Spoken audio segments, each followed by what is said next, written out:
Hello friends, PW किचनमध्ये तुमचं स्वागत आहे। साबुदाणा खाऊन कंटाळा आलाय? चला तर मग बनवूया आपण बगर आणि साबुदाण्यापासून सुंदर असा स्पॉन्जी ढोकळा।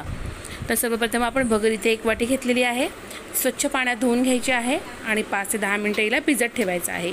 त्यानंतर आपण बगर झाल्यानंतर इथे 1 वाटी साबुदाणा, हा भिजवलेला साबुदाणा आपण इथे घेतलेला आहे। बघू शकता तुम्ही, असा सॉफ्ट भिजलेला साबुदाणा आपण इथे घ्यायचा आहे आणि नंतर 5 ते 10 मिनिटानंतर भिजवलेला साबुदाणा, नंतर 5 ते 10 मिनिटं भिजवलेली भगर एकत्र घ्यायची। त्यात 1 चमचा दही घालायचा आहे आणि थोडं पाणी घालून याचं असं रवाळ असं दळून घ्यायचं आहे। एकदम जाडही नाही, एकदम बारीकही नाही। तुम्ही बघू शकता अशा टेक्स्चरमध्ये आपल्याला हे दळून घ्यायचं आहे। त्यानंतर याच्यामध्ये आपल्याला मीठ आणि थोडी चिमूटभर साखर घालायची आहे आणि हिरव्या मिरचीचा ठेचा आपल्याला घालायचा आहे। तुम्ही जर उपवासात आलं घात असाल तर तुम्ही ते घालू शकता, पण इथे मी फक्त हिरव्या मिरचीचा ठेचा घेतलेला आहे।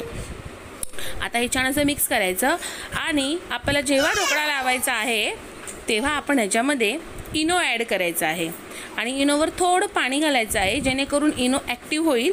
आणि मग आता सलग एका डायरेक्शनने आपल्याला हे सारखं असं मिक्स करायचं आहे, जेणेकरून जे आपलं बॅटर आहे ते थोडं हलकं होतं।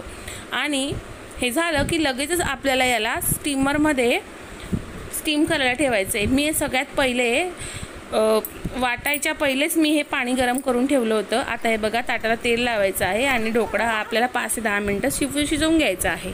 थंड झाल्यावर याच्या वड्या पाडायच्या आहे। चला तर मग कोणाकोणाला ही झटपट अशी रेसिपी आहे, नक्की करून बघा। आणि रेसिपी आवडली असेल तर चॅनलला लाईक करा, शेअर करा, सबस्क्राईब करा आणि हो, कमेंट करायला विसरू नका बरं का। नक्की बनवून बघा।